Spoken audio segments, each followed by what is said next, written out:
प्राकृतिक, भौगोलिक र सांस्कृतिक सम्पदाहरूले सजिएको दोलखा जिल्लामा अर्को एउटा महत्त्वपूर्ण गन्तव्य थपिएको घोषणा भएको छ।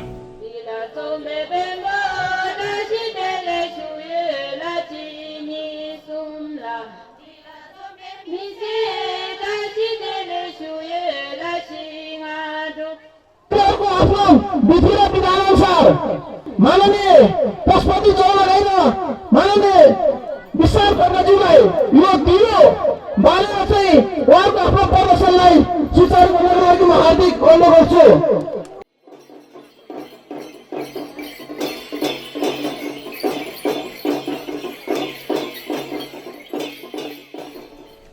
गत साता नयाँ वर्ष 2078 को अवसर पारेर बागमती प्रदेशका सांसदहरू विशाल खड्का र पशुपति चौलागाई तथा सामाजिक अभियन्ताहरूले दोलखा जिल्लाको जिरी नगरपालिका वडा नम्बर 7 मा पर्ने हनुमन्ते क्षेत्रलाई दोलखाको अग्रणी मध्येको एउटा धार्मिक तथा पर्यटकीय क्षेत्र घोषणा गर्नुभएको हो। हनुमन्ते यो जनताको नाश हो, यो हाम्रो प्रकृतिले दिएको सम्पत्ति हो, यसलाई हामीले साझा सम्पत्तिको रूपमा संरक्षण गर्नुपर्छ भनेर जो खावा आसपासका साथीहरू जो संगठित हुनुभयो र स्थानीय रूपमा रहेका यो खावाको सानो बजारमा रहेका सबै साना साना होटल व्यवसायीहरू साना नाङ्लो पसल थापिरहनु भएका आदरणीय बुबा आमा दाजुभाइ दिदीबहिनीहरू तपाईहरू सबै मिलेर आज यत्रो कार्यक्रम गर्न सफल हुनुभयो। यसको लागि म सबैभन्दा बढी यहाँहरू जो स्थानीय रूपमा यो कार्यक्रम आयोजना गर्नुभयो यहाँहरूप्रति म हार्दिक बधाई एवं धन्यवाद ज्ञापन गर्न चाहन्छु।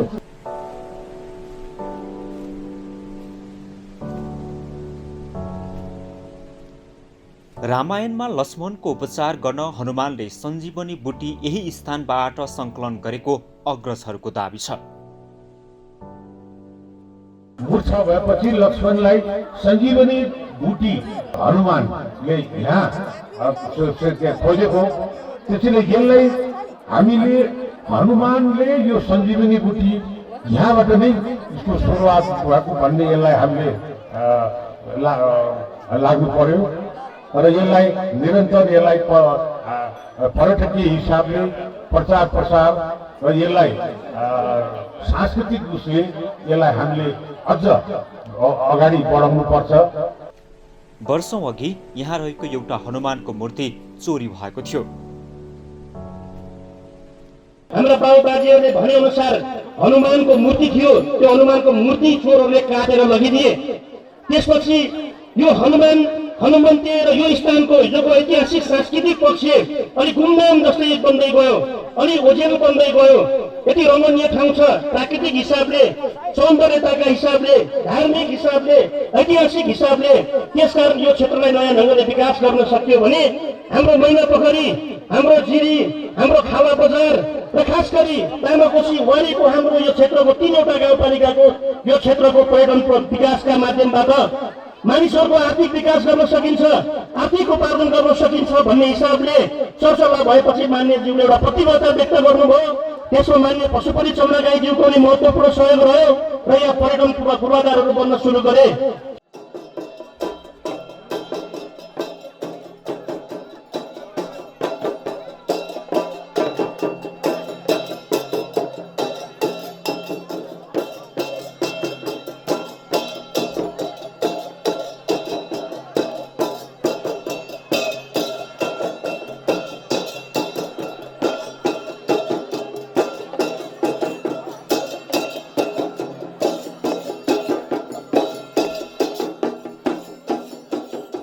जिरी नगरपालिका वडा नम्बर 7, भैतेश्वर गाउँपालिकाको वडा नम्बर 4 र गौरीशंकर गाउँपालिकाको वडा नम्बर 1 को सीमा क्षेत्रमा पर्ने हनुमन्ते क्षेत्र करिब 3100 मिटर उचाइमा अवस्थित रहेको छ। यहाँबाट विभिन्न मनोरम हिम श्रृङ्खलाहरू पनि अवलोकन गर्न सकिन्छ। यहाँ पाइने जडीबुटी, विभिन्न प्रजातिका रुख बिरुवा, जीवजन्तु नियाल्दै रामायणका एकजना महत्त्वपूर्ण पात्र हनुमानको स्मरणका लागि पनि नेपाली र विश्वकै पर्यटकहरूका लागि यो क्षेत्र अत्यन्तै उत्कृष्ट अवलोकन गर्न लायक छ।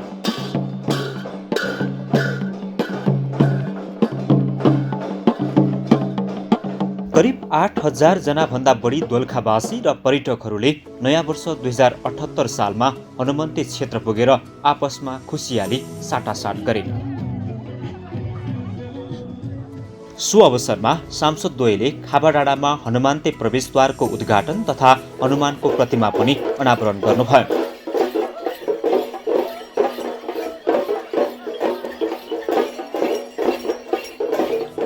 सांसद खड्काले चुनावको बेला हनुमन्ते क्षेत्रलाई पर्यटकीय गन्तव्य बनाउन आवश्यक संरचनाहरूको निर्माण तथा प्रसारको कार्य गर्ने प्रतिबद्धता व्यक्त गर्नुभएको थियो। आज यो जनताको घोषणा हो। यो सरकारको कुन निकायबाट के निर्णय गरेर कुन प्रक्रियाबाट जानुपर्छ जनतालाई थाहा छैन, त्यो विशाल खड्कालाई पनि थाहा छैन। तर हाम्रो एउटा जनताको मनदेखिको घोषणा हो कि हनुमन्ते क्षेत्र पर्यटकीय क्षेत्र हो। दोलखाको जसरी भीमेश्वरको महत्त्व छ, कालिम्पोङको महत्त्व छ, सैलुङको महत्त्व छ, हामी गौरीशङ्कर हिमालको महत्त्व छ, त्यत्तिकै यो गौरीशङ्कर हाराहारीमा हाम्रो हनुमन्तेको पनि विश्वव्यापी रूपमा यसको महत्त्व छ भन्ने कुरा आज हामीले स्थापित गरेका छौँ। जिरी हामी स्विजरल्यान्डसँग जोड्छौँ। जिरीको विकास बिना दोलखाको विकास सम्भव छैन। जिरी त्यति स्थापित ठाउँ छ, तर जिरी भनेको लिङ्कन बजार होइन, लिङ्कन बजार मात्रै होइन, जिरी हनुमन्ते पनि रहेछ, जिरी खावा पनि रहेछ। यहाँ कोही कोही बेला जनप्रतिनिधि साथीहरूलाई गुनासो आउँछ, ठुलो पातलतिर जाँदाखेरि मेयर उपमेयरले हामीलाई त हेरेन, मालिसियामा जाँदाखेरि जिरी भनेको बजार मात्रै भन्छ, हामीलाई त जिरी जस्तै मान्दैन भनेर गुनासो गर्न आउँछ। त्यो कुरा आज प्रमाणित भएको छ। जिरीको विकास गर्नुभन्दा पहिला खाओको विकास चाहियो, हनुमन्तेको विकास चाहियो। त्यसैले म यहाँले भन्न चाहन्छु कि यो जिरीको प्रवेशद्वार हो। आज यो जुन भूगोलमा बसेका छौँ, हामी वैद्यश्वरको भूगोलमा अहिले नाचिरहेका छौँ। हामी जुन मन्दिरमा हामीले पूजा गर्यौँ, त्यो मन्दिर रहेको ठाउँ भनेको त्यो गौरीशङ्कर गाउँपालिका हो। त्यसैले विकासको लागि झगडा होइन, विकासको लागि एकअर्कामा समझदारी चाहिन्छ, विकासको लागि अन्तरपालिकाहरूको बिचमा एउटा समन्वय चाहिन्छ। म यहाँलाई अनुरोध गर्न चाहन्छु, भोलि जसरी सैलुङमा विवाद भयो, हनुमन्तेको लागि वैद्यश्वर र जिरीको झगडा भएछ अरे भनेर हामीले सुन्नु नपरोस्। यो पर्यटकीय क्षेत्रको रूपमा जो हामीले घोषणा गरेका छौँ, यो पब्लिकको घोषणा हो। अब सरकारले अनुमोदन गर्ने हो। तपाईँले गरेको घोषणामा आज हामी जनप्रतिनिधिको हिसाबले मान्य पशुपति चौहान म लगायतका हामीहरू तपाईँले घोषणा गरेको अनुसार आज हामीले काम पाएका छौँ। किनभने जनताले पर्यटकीय क्षेत्र घोषणा गर्यो, सरकारले अब त्यसमा के लगानी गर्ने, यसको लागि हामीलाई नयाँ जिम्मेवारी पनि दिनुभएको छ। म यहाँहरूसँग प्रतिबद्ध जाहेर गर्न चाहन्छु कि यो तपाईँहरूको खुसी र उत्साहलाई हामी निराशामा बदलिन दिने छैनौँ।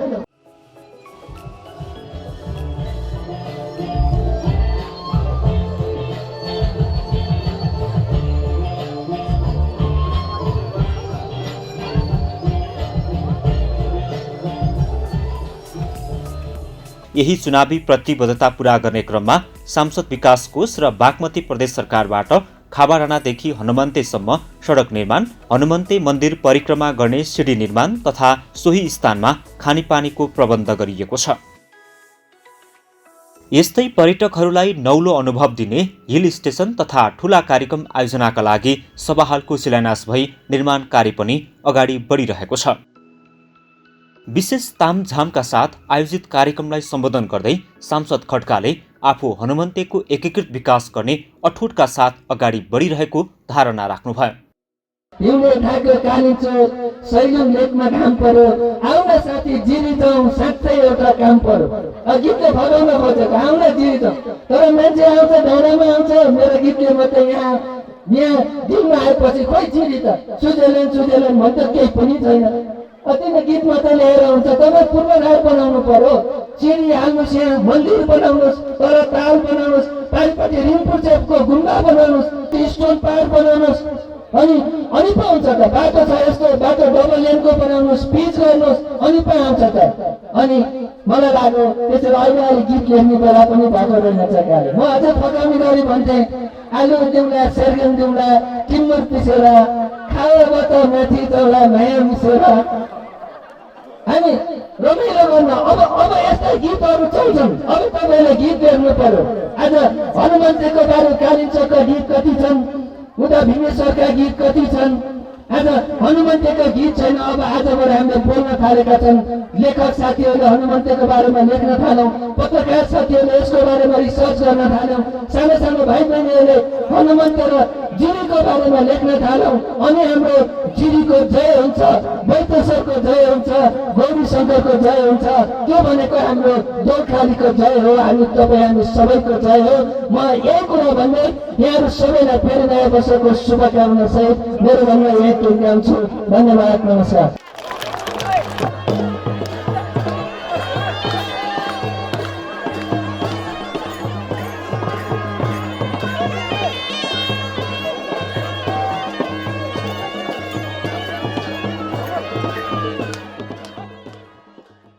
यस्तै सांसद चौलागाईले हिन्दू बौद्धमार्गी र मुस्लिमहरूको समेत आस्था हनुमान्तेसँग जोडिएको बताउनुभयो। उहाँले रामायण सर्किटसँग जोडेर हनुमन्ते क्षेत्रलाई हिन्दूहरूको पवित्र तीर्थस्थल बनाउनमा आफ्नो ध्यान केन्द्रित भएको धारणा पनि प्रस्तुत गर्नुभयो। हनुमन्ते एउटा मात्रै जाति भाषा धर्म संस्कृतिको संगम स्थल होइन। यो सबै भाषा, यो बुद्ध धर्मको हिन्दू धर्मको अझ मैले पढ्न पाएको छैन।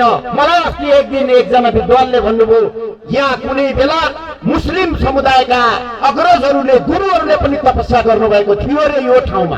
त्यसकारण यो हिन्दू धर्मको बुद्ध धर्मको मुस्लिम धर्मको खास गरी हाम्रा यिनी तीनटा धर्म हुन् हाम्रो मुलुकमा रहेका। त्यसकारण यी सबै धर्मावलम्बीहरूको यो साझा र गन्तव्य स्थल हो। अनि सबैले प्राकृतिक रूपले चाहिँ यति नजिकबाट यति राम्रो सुविधा पाउन सक्ने अर्को एउटा स्थल हो। त्यसकारण हामीले यस वर्षदेखि नै अब मेलाको आयोजना गरेर अब लगातार यी मेलाहरूलाई ध्यान दिँदै विभिन्न माध्यमबाट हामीले अन्तर्राष्ट्रिय र राष्ट्रिय स्तरका पर्यटकहरू भित्राउने काममा लाग्नु आवश्यक छ। त्यसमा हामी प्रचार प्रसारको काममा हामी राजनीतिक दलहरू, सामाजिक सङ्घ संस्थाहरू, सरकार सबैले पनि महत्त्वपूर्ण योगदान दिन सक्छौँ। हामी त्यो ढङ्गले लागौँ। सँगसँगै हामीले यहाँ भएका जो जडीबुटीहरू खास गरिकन यो क्षेत्रका जडीबुटीहरूलाई उत्पादनको काममा अलिक बढ्ता लाग्नु आवश्यक छ। घर घरमा हाम्रो बारी बाँझा छन्, हाम्रा जग्गा बाँझा छन्, त्यसलाई उत्पादनको काममा लगाऊ। अनि सामुदायिक वनमा बाँझा जग्गाहरू बाँकी रहेका छन्, रुख फाल्नु परेन। बाँझो जग्गा रहेको ठाउँमा हामीले सामुदायिक वनहरूभित्र पनि हामीले लगाऊ र सँगसँगै गौरीशङ्कर कन्जर्भेसन क्षेत्रभित्र पनि हामी यो गर्छौँ। त्यसकारण त्योसँग पनि हामीले सम्झौता गरेर यदि बाँझो ठाउँ छ भने हामी जडीबुटीको काममा अनुसन्धानको काममा हामी जानुपर्छ। त्यसको निम्ति नेपाल सरकार, सङ्घीय सरकार र प्रदेश सरकार र स्थानीय सरकारले सँगै जाने गरिकन केही विधिहरू पनि बनाएका छन्। त्यसकारण यहाँहरू सबैलाई यो भेगका खास गरिकन यो जिरी काभ्रे ठुलो पातल यो भेगका सबै मान्छेको निम्ति यसले एउटा गन्तव्य स्थल बनाउन सक्यौँ भने अनि हाम्रो जीवनस्तर परिवर्तन हुन्छ। त्यो जीवनस्तर परिवर्तन गर्न र गराउनका निम्ति हामी स्थानीय मान्छे नै सबभन्दा बढ्ता लाग्नुपर्छ। बाहिरका मान्छे आएर लागिदिएर मात्रै हाम्रो जीवनस्तर माथि उठ्दैन, हाम्रो सबै व्यवसाय बन्दैन। त्यसकारण स्थानीय तहका सबै सामाजिक सङ्घ संस्थाहरू, निर्वाचित निकायहरू, पार्टीका सबै पार्टीहरू, सामाजिक सङ्घ संस्थाहरू, धार्मिक सङ्घ संस्थाहरू सबैलाई म हार्दिक अनुरोध गर्छु कि हनुमन्तेलाई एउटा गन्तव्य स्थल बनाऊ। जसरी अहिले कालिम्पोङले हाम्रो चरीकोटलाई पालेको छ, भीमेश्वरले हाम्रो चरीकोटलाई पालेको छ। अर्थात् चरीकोटमा आउने अधिकांश पर्यटकहरू बाहिरबाट आउनुहुने मान्छेहरू या त कालिम्पोङ जानुहुन्छ या त दोलखाको भीमेश्वर मन्दिरमा जानुहुन्छ। हनुमन्तेलाई एउटा गन्तव्य स्थल बनाऊ। गन्तव्य स्थल बनाउने भनेको हामी गएर मात्र होइन, बाहिरका मान्छे ल्याउने वातावरण बनाऊ। बाहिरका मान्छे ल्याउनका निम्ति स्थानीय मान्छेहरूले पहल कदमी गरौँ। आवश्यक तालिमको व्यवस्था पर्छ भने विभिन्न पर्यटन व्यवसायीसँग सम्बन्धित सङ्घ संस्थाहरूले त्यसको व्यवस्था गरिदिनेछन्। त्यसको लागि सरकारको तर्फबाट गर्नुपर्ने कुरामा हामी जनप्रतिनिधिहरू अलि बढ्ता लाग्नेछौँ। स्थानीय तहमा गर्नुपर्ने यहाँहरू लाग्नुहोस्। नयाँ वर्षले हामी सबैलाई यो बाटोमा अगाडि बढ्नको निम्ति एउटा मार्ग प्रशस्त गरोस्, उत्साह दियोस्। 2078 सालपछि धेरै पर्यटकहरू ल्याउन सकौँ। यो नयाँ वर्षको साथसाथै यहाँहरू सबैलाई यो निर्माणको काममा लाग्न शुभकामना सहित आफ्नो भनाइ अन्त गर्छु। धन्यवाद। कार्यक्रममा मन्तव्य राख्ने अधिकांशले हनुमन्तेलाई विशेष गरी पवित्र तीर्थस्थल बनाएर धार्मिक पर्यटकहरूलाई आकर्षित गर्न एकजुट हुनुपर्ने धारणा राख्नु भएको थियो। जब श्रीलङ्का भारतदेखि पनि यो ठाउँमा आउने मानिसहरूको हुल्का हुलाउँछ, जब हामीले यसलाई प्रवर्धन गर्न सक्यौँ भने, पूर्वाधार विकास गर्न सक्यौँ भने, यसको स्तरोन्नति गर्न सक्यौँ भने हामी हाम्रो क्षेत्रमा होटलहरू, ट्राभल एजेन्सीहरू, त्यस्तै होमस्टेहरू सञ्चालन हुन्छन्। हाम्रो आर्थिक, सामाजिक, राजनैतिक, सांस्कृतिक विकास हुन्छ। त्यसको लागि वैदेशिक गाउँपालिका लगायत सम्पूर्ण छिमेकी पालिकाहरूले यसको प्रवर्धनमा चाहिँ सहयोग पुर्याउनुपर्छ। वैदेशिक गाउँपालिका हर हमेसा यसलाई सहयोग गर्ने प्रतिबद्ध छ, किनभने यो धार्मिक तत्त्वको रूपमा यसलाई रूपान्तरण गर्नको निम्ति हामी सबैले आस्थाको धरोहरको रूपमा जिरी नगरपालिका, वैदेशिक गाउँपालिका तथा गौरीशङ्कर गाउँपालिकाको सिप, जहाँबाट विभिन्न किसिमका खोला खहारे बहन्छन्, हाम्रो धार्मिक तत्त्वको रूपमा यसलाई विकास गर्नको निम्ति हामी सबै लागि परौँ। किनभने हामी बिहानै एउटा हामीले हनुमन्तेश्वर मन्दिरको पनि आज एउटा स्ट्याचुको पनि अनावरण गरिसकेका छौँ। धार्मिक आस्था बढाइसकेका छौँ। यो क्षेत्रको विकास द्रुततर अगाडि बढिरहेको छ।